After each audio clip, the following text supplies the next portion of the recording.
Hey guys, doing another Battle for Zendikar draft video as the weekly draft video here on the Nitsuhone Magic channel.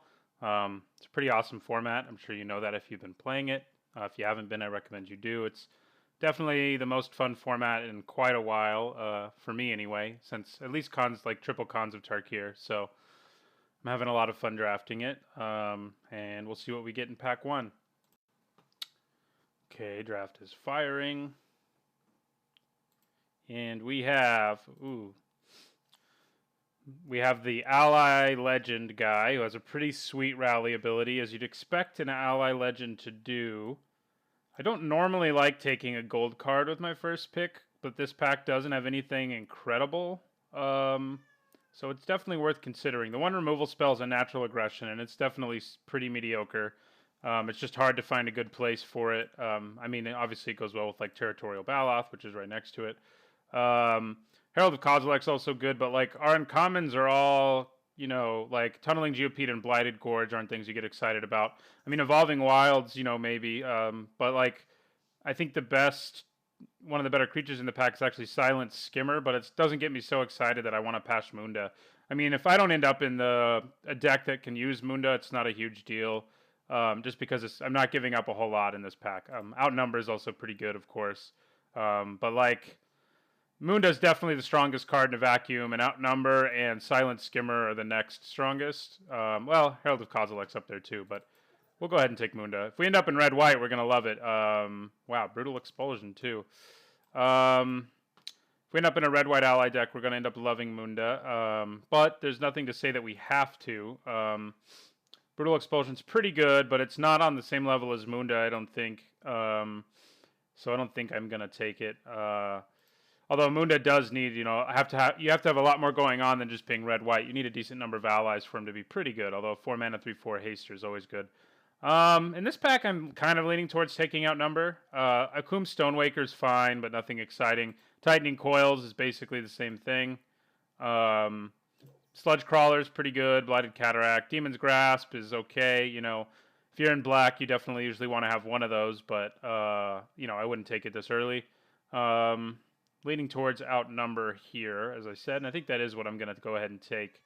So we'll take Outnumber. Maybe we end up playing Munda. Who knows? There's a good ally here. Well, it's not an amazing one, but there's also a Coastal Discovery, which I think is the strongest card in this pack, and it's kind of hard for me to ignore that. Core Castigator is, of course, good if we end up in that deck, but I really love me some Coastal Discovery. I love that it's, kind of like a Mold Drifter when you cast it for 6. It's just a great effect.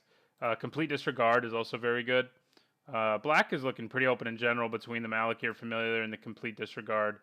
But I have a hard time passing Coastal Discovery anytime I see it, really, and I'm not going to do it now.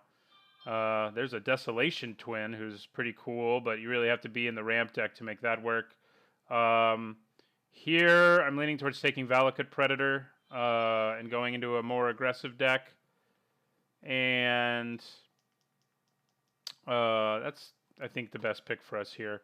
Valakut Invoker is also pretty good, as is Orin Reef, whatever Invoker. Sure Strike's a good card. Lifespring Druid is as well, but we already have one red card, and I think Valakut Predator is basically just the best card in this pack anyway, so that's what I'm going to take. Actually, I have 3 red cards if we want to talk about... Wow, somebody's in ramp. They're going to be pretty pumped about the Breaker of Armies and... the whatchamacallit that we just passed, Desolation Twin. Cloud Manta is pretty great. I'd be happy to take that here. I mean, pretty great's an exaggeration. It's average, it's a good flyer. It gets the job done, and I think it's what we take here. Packs overall not very exciting. This Beastmaster can be really great if you're in not even really an ally deck, but a deck that can go wide with Eldrazi tokens. I've had some success doing that with it. But we're just going to take Cloud Manta here. So maybe we're blue-red and we don't play Munda at all. Seems possible, especially getting another Cloud Manta. With an option for an Ulamog's Reclaimer, but I think I just take another Cloud Manta here. Red's not looking super open at all, so that may not happen at all. Okay. Retreat to Valakut can be pretty good, but this Ghostly Sentinel It's a pretty strong signal that blue-white skies is basically open.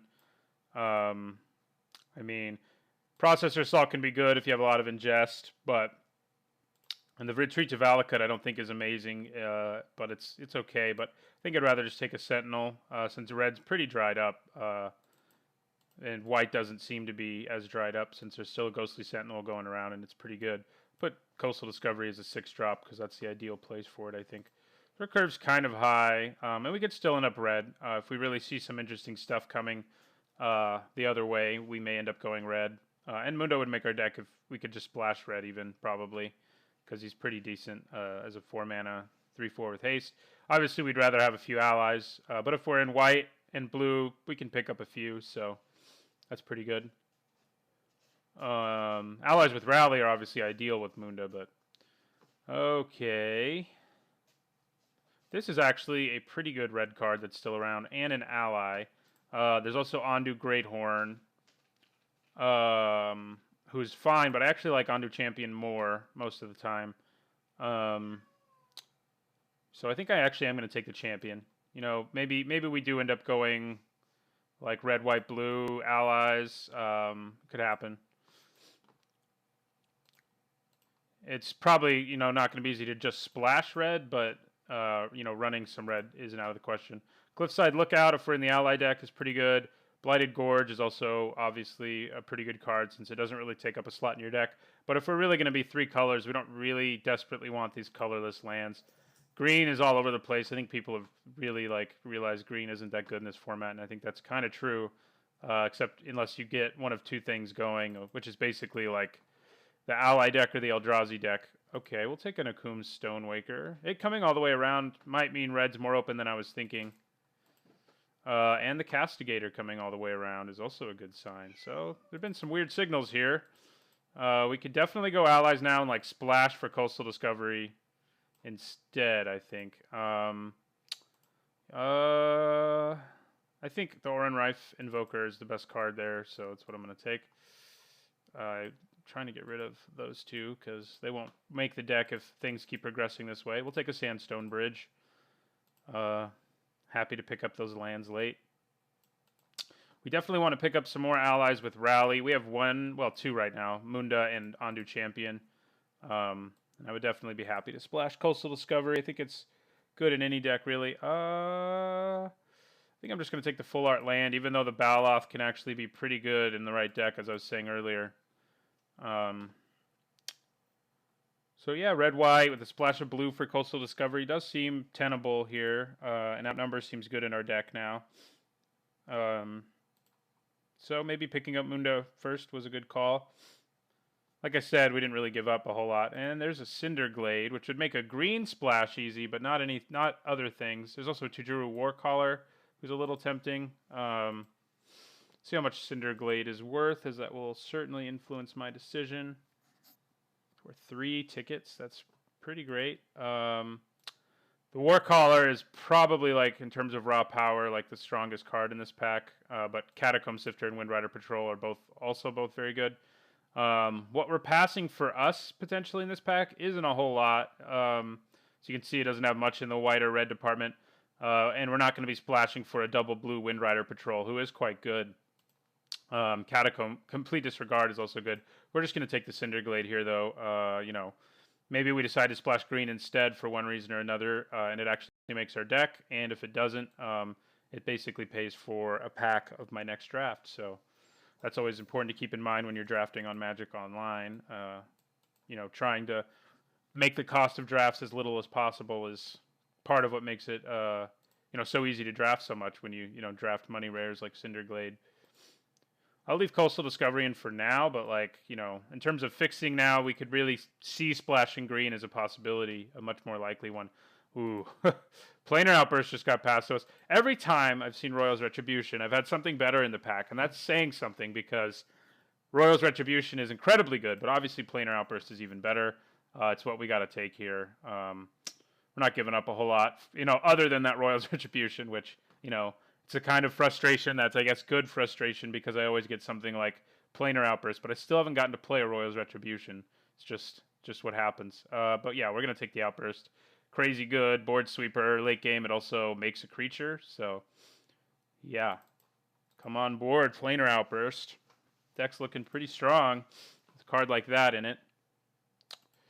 So I guess I'll kind of stick Coastal Discovery over here. I mean, we need to pick up some fixing to make it work anyway. Evolving Wilds, you know, if we see a few and otherwise uninteresting packs, I'll take them. I don't know why I'm not sorted by converted mana cost. There we go. I must have done something strange earlier. But yeah, it's looking pretty good so far, I have to say. Maybe things will continue that way. Okay. Here we have a pretty good ally, but it's really only good if we can gain life. And the way things look now, we're not going to be gaining life. So I'm sort of considering taking Evolving Wilds. They are hard to get your hands on in this format. And it would let us splash for Coastal Discovery. Or if we pick up a green card we want to splash, it would make that easier. Serene Steward's worth considering, but it's just not a huge deal. Like, unless it's better in the black-white ally deck, not the white-red one. And, you know, we could try to splash black, I guess, but even for that, we need an Evolving Wild. So I think picking one up just gives us a lot more options later, so I'm going to go ahead and take it. They're just hard to get your hands on in this format, like, if you don't take them early. It's going to be like 2 in this pack now. No. But we have another choice between Ondu Champion and Ondu Greathorn. There's also a Kozilek Channeler, which is worth noting. But our deck's going to be kind of low to the ground compared to most in this format. So we don't really need a Channeler. Nettle Drone's also worth considering, even in a deck without a lot of colorless spells. We currently have 0 because, you know, he's just a 3-mana 3/1 who can ping the opponent, which is fine. I'm leaning towards the Ondu Champion because we have more synergies with it than we do the Greathorn. And as I said earlier, I generally like the Champion more, like, most of the time, especially in a deck that's not just like, you know, that's going to be a lot of red. So I think it'll be easy to cast, and I think it'll have a big impact a lot of the time. So I'm happy to take it. We definitely need some of the lower curve allies. I'd really like to see like the double strike one, and I'd like to see the menace one. I noticed, I realized after I said low curve allies, I said one that costs 5, but that one would be good anyway. So in any deck. Okay, aligned head-drawn network, huh? You know, the way our deck is tracking, it may not have anything that gets hit by aligned head-drawn network. And that may be a big play for us in the late game when our opponent finally gets ahead of us. You know, early game, our deck's going to be trying to be faster than the opponent and get damage in there. But if the game gets late, we're probably going to lose. But we already have a Planar Outburst. And if we had an aligned head-drawn network and we have like no creatures in our deck that are hit by it, I'd be pretty happy with that, I think. I think I'd even mainboard it just because this format, you know, even if it only kills one thing, it's a pretty good removal spell. You know, doesn't target anything, so it gets around issues of protection and hexproof, which aren't a huge deal in this format. But yeah, I think we take the head-drawn network. Giving up a Felidar Cub is not a big deal. We have yet another Ondu Champion, but there's also a Lithomancer's Focus, which is a very good removal. Well, it's a combat trick. Often ends up working as removal, and I think that's what we take here. I don't know that we need a third Ondu Champion. 2's enough for me. Another Ghostly Sentinel. Well, I wish we could make black work a little better in our deck, but we're just going to take a Shadow Glider. This would be pretty fun in our deck, but it's at its best if you have like a disgusting combination of the life gain ally and other low converted mana cost allies, and you can just like destroy your opponent with life gain. I could take McKinney Patrol here, but it's not that exciting, I don't think. I mean, I may end up running one, but they're going to be easy to pick up, easier than a Shadow Glider who's good in any deck. Okay, I think Expedition Envoy is good in our deck because we actually have a number of triggers, and it's a 1-mana 2/1, which is already fine. So I think we're actually going to take it. Here I think we just go for the Felidar Cub. May make the main board, may not. Just depends. Nothing for us here really. I think Infuse with Elements is the best card, and so I'll take that away from somebody. I'll take Upheaval for the sideboard. It's good against some opponents on occasion. And I'll take an Angelic Gift. Probably aren't going to mainboard that. Our deck doesn't really seem equipped to like destroy people that way. If we see green cards too, we could end up running like Infuse with the Elements. Like if we see green cards we want, Infuse with the Elements wouldn't be bad in our deck. So it would be worth considering anyway. We definitely have things in place to splash for green. We just haven't really seen a reason to. If I see a Tajuru Beastmaster, I might take that.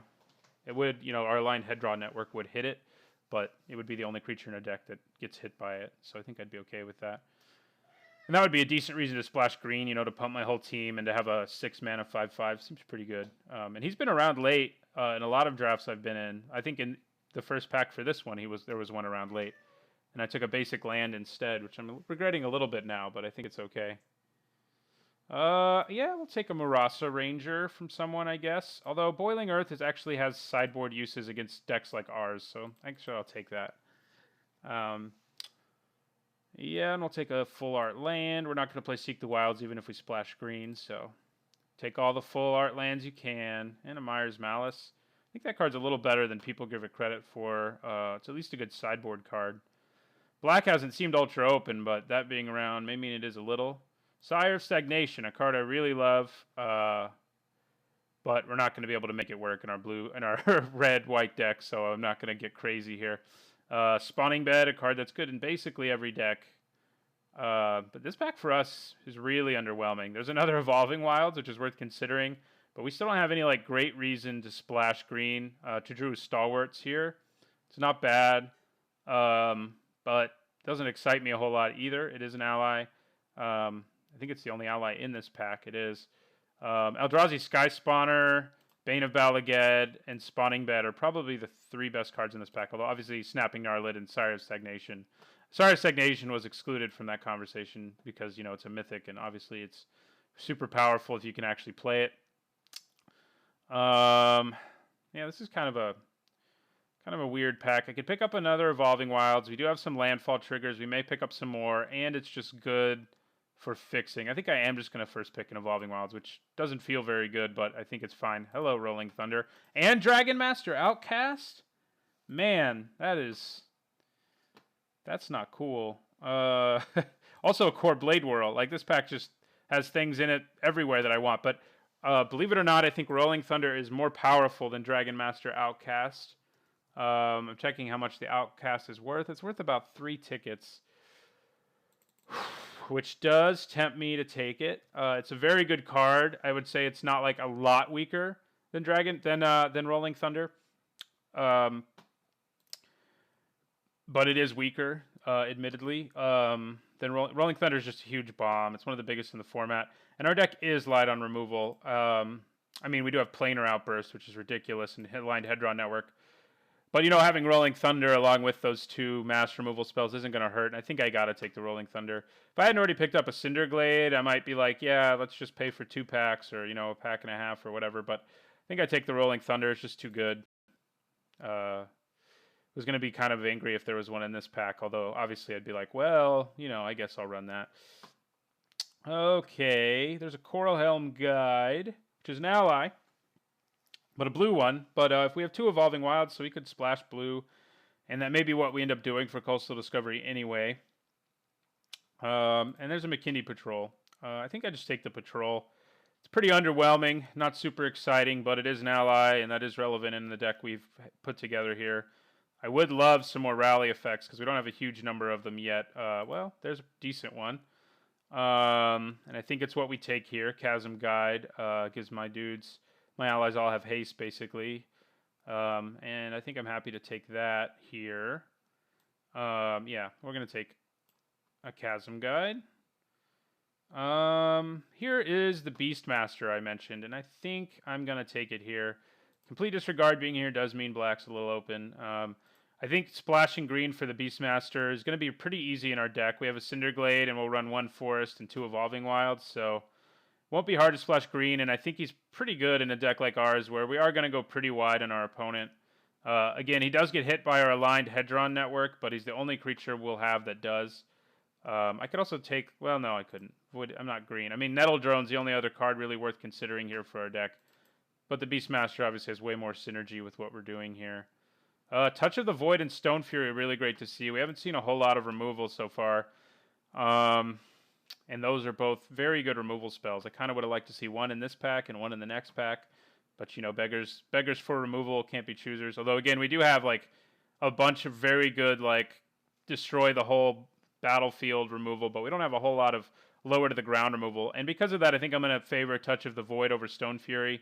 It'll just work for us a little earlier than Stone Fury will. And when we're at 5, we can be dropping Planar Outburst, Head Draw Networks, and, Rolling Thunders, for 3. So I think I'm okay taking a Touch of the Void here. Okay, another Valakut Predator is pretty good, especially when we're packing 2 Evolving Wilds. I think I'm going to take it over a second Shadow Glider. Yeah, that is what I'm going to do. So come on down. Another Akum Stonewaker is fine, but I like Tandem Tactics more here. So I think that's what we take here. Hagra Sharpshooter is an ally. I'd never really noticed that before. But yeah, we'll take the tactics. Tajuru Stalwart might make it in our deck in the end. Probably won't, but we can play it as a 3/4 pretty consistently with our mana base. Since we're already splashing for the Beastmaster, which is also pretty easy for us to do. Yeah. Well, taking Munda turned out to be pretty good. We didn't pick up like the Menace ally or the Double Strike ally, 2 of the more powerful ones I think that there are, but we have some pretty good allies. Our deck also has some pretty good, just early aggression in general, and Munda helps with that. And we can, use board sweepers, one-sided one, basically. Ooh, God, Cord Blade Whirl came back to us. I'm so happy about that I will take it immediately without saying another word about whatever I was talking about.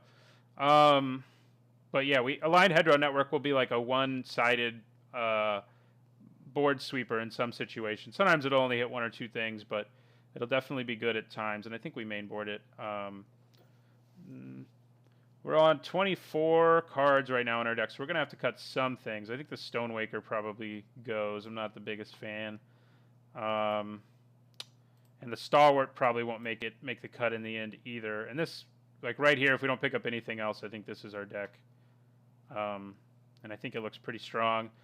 We'll try to run our opponent over in the early game. And if we can't, we can finish them with like a Rolling Thunder to the dome, a Beastmaster to push through damage, a Planar Outburst to get back ahead. So I think our deck's got a lot going on. One thing it really does lack is like low to the ground removal. We have Outnumber and Touch of the Void, which can help, and Lithomancer's Focus as well. But yeah, I think this is more or less our deck, and it is a strong one. Is Planar Outburst worth anything? I didn't really check. I just know I would have taken it no matter what. No, not really. That's fine.